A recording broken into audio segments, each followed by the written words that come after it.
راہب الحدیث صاحب یہاں تشریف فرمائے، ان کو بھی میں ویلکم کرتا ہوں اور ان کو مبارکباد دیتا ہوں کہ آپ نے ہمیشہ رول آف لا، آئین اور قانون کی حکمرانی کے لیے ہمیشہ اپنا رول ادا کیا اور ہراب الدستہ کے طور پر آپ نے اول صف میں کھڑے ہوئے ہمیشہ۔ جناب حاجی توفیق آصف صاحب یہاں تشریف فرمائے، ممبر پنجاب بار کونسل، ان کو بھی میں ویلکم بھی کرتا ہوں اور ان کو اپریشیٹ بھی کرتا ہوں۔ میرے دوستوں، میرے بھائیوں، میری بہنوں، السلام علیکم۔ آج کا جو دن ہے اس لحاظ سے بہت اہم ہے، جس کو کہتے ہیں نا دیر آیا درست آیا۔ وکلا آج کھڑے ہوتے ہوئے نظر آ رہے ہیں۔ پاکستان میں جب جب ماشاءاللہ لگے آئین اور قانون کے اوپر شب خون مارا گیا یا عدلیہ کی آزادی کو محدود کیا گیا یا اس کو ختم کرنے کی کوشش ہوئی، تو یہ وہ طبقہ ہے جس نے ہمیشہ اجتماعی فیصلے کیے، جس کے ذریعے قانون اور آئین کی پامالی ختم ہوئی۔ آئین اور قانون کی حکمرانی کا کنسپٹ ہم یہ سمجھتے ہیں کہ وہ آگے آیا اور آزاد عدلیہ کے لیے ہم نے راہیں متعین کی۔ آج پاکستان کی صورتحال 77 سالہ تاریخ میں بدترین صورتحال ہے۔ آج انڈکلیئرڈ مارشل لا ہے۔ آج اسٹیبلشمنٹ نے اپنے تمام وہ کارندے ہر اس ادارے میں، ہر اس جگہ پہ متعین کر دیے ہیں اور اپنے ٹاؤٹس کو ہر جگہ پہ مختص کر دیا ہے، اور اس کے لیے جو عوام، جو اصل حکمران ہیں اس پاکستان کے آئین کے مطابق، اور پاکستان کی گورننس ان کے منتخب نمائندوں کے ذریعے چلائی جانی ہے، سب سے پہلے جمہوریت پہ شب خون مارا۔ رات کی تاریکی میں جس طرح رزلٹ بدلے گئے پوری قوم جانتی ہے، اور ان کے حقیقی نمائندوں کے ساتھ جو کچھ کیا گیا یہ وہ ووٹ اور مینڈیٹ تھا جو ہماری اسٹیبلشمنٹ نے اپنی کٹپتلیوں کے ذریعے اور اپنے کارندوں کے ذریعے رات کی تاریکی میں عوام کے اوپر ڈاکہ ڈالا اور پکے کے ڈاکوں کو وہاں مسلط کر دیا، ان کے ہاتھ میں ایک جعلی فارم 47 پکڑوا دیا۔ پھر اس کے بعد انہوں نے دیکھا کہ دوسرا ادارہ ہے، وہ ہے نظام انصاف، وہ ہے قانون کا نفاذ کرنے والے ادارے۔ پھر وہ بیوروکریسی کو اپنے کنٹرول میں لے آئے۔ آج بیوروکریسی اتنی بڑی غلام بن چکی ہے ان کی کہ ان کی آزادی کا کوئی تصور باقی نہیں رہا۔ جس کے خلاف جو چاہیں پرچے کرائیں، جس کو اٹھوائیں، جو چاہیں آرڈر کرائیں، یہ اسٹیبلشمنٹ کے بائیں ہاتھ کا کھیل بن چکا ہے۔ پھر نظام انصاف کے امپورٹنٹ آرگن وہ جوڈیشری، عدلیہ اور وکلا ہیں، اور جوڈیشری کے اوپر پہلے اپنے سب سے بڑے غلام قاضی فائشہ کو مسلط کرنے کے بعد،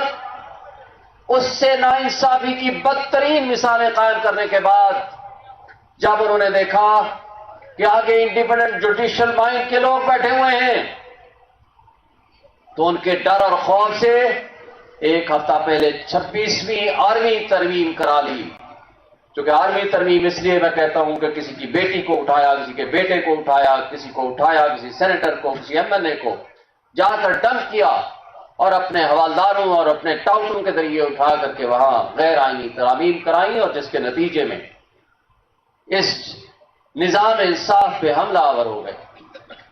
اور اس کے اندر لکھا ہوا تھا کہ جج کی مرضی کے بغیر بھی آپ ٹرانسفر کر سکتے ہیں اور سینیئرٹی بھی پرانی دی جائے گی۔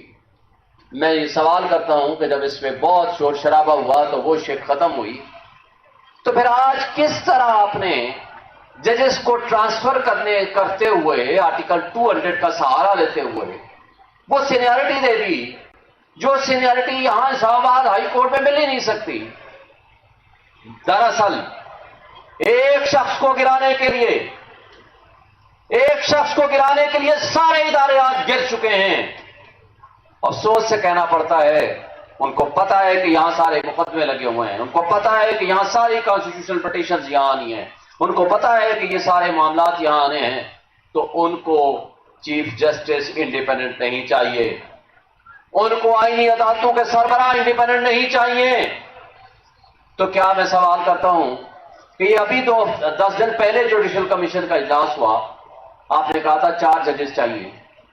تو آپ نے 2 جج رکھنے کے بعد باقی 2 سیٹیں یا 3 سیٹیں خالی چھوڑ دی، اور ایک جج صاحب کو جو سینئر موسٹ سیشن جج ہیں یہاں کے، ایک انڈیپینڈنٹ جج ہیں، ان کو جن لوگوں نے پروپوز کیا تھا ان کو حکم دیا گیا کہ آپ نے اپنا ووٹ نہیں دینا، اور ایک ووٹ سے وہ جج نہیں بنے۔ مقصد کیا تھا؟ آپ کو پہلے سے پلاننگ تھی، آپ کو پتا تھا کہ ہم نے وہاں سے جونیئر موسٹ ججز کو لانا ہے، یہاں سینئرٹی دینی ہے، یہاں اپنی مرضی کے بینچ بنانے ہیں، اور آزاد عدلیہ کو ہم نے کنٹرول کرنا ہے۔ اور وہ بدماشی اور بےایمانی آپ کی ساری آنکھوں کے سامنے، پوری پبلک کے سامنے، پوری قوم کے سامنے آ چکی ہے۔ میں واضح کر دینا چاہتا ہوں کہ سب سے پہلے ہم وکیل ہیں، اس کے بعد ہم پولیٹیکل پارٹی کے ممبر ہیں۔ جب بھی رول آف لا پہ، جب بھی آئین کی حکمرانی پہ، قانون کی حکمرانی پہ یا نظام انصاف پہ حملہ ہوگا تو ہم سب سے پہلے صف اول میں کھڑے ہوں گے،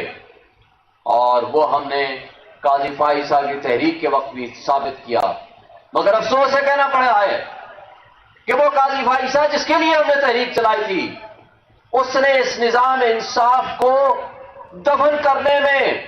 وہ قبر بنائی ہے۔ وہاں سپریم کورٹ آف پاکستان میں جہاں آج آئین دفن ہو چکا ہے، قانون دفن ہو چکا ہے، انصاف دفن ہو چکا ہے، اور کٹ پتلیوں کے ذریعے نظام انصاف چلانے کی کوشش کی جا رہی ہے۔ اور بالآخر آخری جو ایک ادارہ باقی بچا تھا وہ صحافت کا تھا، اور وہ انڈیپینڈنٹ صحافی تھے جن کو کنٹرول کرنے کے لیے پہلے مین اسٹریم میڈیا کو کنٹرول کیا گیا۔ جب دیکھا کہ وہ بھی کچھ نہ کر پائے، پھر فائر وال لگائی گئی، پھر اس سے بھی کچھ نہ ہو پایا، تو پھر بالآخر ان کو پیک کا ایکٹ میں ترمیم لانی پڑی۔ اور آج جس طرح آوازوں کو بند کیا جا رہا ہے، جس طرح بنیادی انسانی حقوق معطل کر چکے ہیں، اور جس طریقے سے پیسفل پروٹیسٹرز کے اوپر سیدھا گولیاں ماری جاتی ہیں، جس طرح ہیومن رائٹس وائلیشنز ہو رہی ہے، چار دیواری کی پامالی ہو رہی ہے، پوری دنیا میں ہمارا بدنما چہرہ پاکستان کا اٹھانے کی، وہاں دکھانے کی کوشش ہو رہی ہے۔ یہ پاکستان کے ساتھ دشمنی ہے، یہ پاکستان کے ساتھ ظلم ہے، اس کے وارث 25 کروڑ عوام ہیں، اور یہ جنت جیسا ملک جہاں ہم رہتے ہیں، میں اپنے ان جرنیلوں کو کہتا ہوں کہ یہ جنت ہے، اس کو جنت رہنے دیں۔ تم اپنی جنت ملک سے باہر جا کر بعد میں تلاش کرتے ہو، کوئی پتا چلتا ہے آسٹریلیا میں ہے، کوئی بیلجیم میں ہے، کوئی دبئی میں ہے، کوئی UK میں ہے، کہیں کہاں ہے، لیکن خدا کے لیے اس جنت میں خود بھی رہو، ان پاکستانیوں کو بھی رہنے دو، اور دنیا کی تاریخ اٹھا لے، 1000 سال اٹھا لیں، جس ملک میں نظام انصاف نہیں ہوگا وہاں نہ ترقی ہوتی ہے، نہ وہاں معاشی ترقی ہوتی ہے، نہ وہاں اقتصادی ترقی ہوتی ہے، نہ وہاں سماجی ترقی ہوتی ہے۔ اس لیے نظام انصاف پہ حملہ ہونے سے پہلے یہ 1000 دفعہ سوچو کہ آج دنیا گلوبل ولیج ہے، آج کے ہر ایکٹ کے اوپر دنیا نظر رکھ کے بیٹھی ہوئی ہے۔ خدا کے لیے پاکستانیوں کا سوچیں اور پاکستان کا سوچیں۔ آپ کا بہت شکریہ۔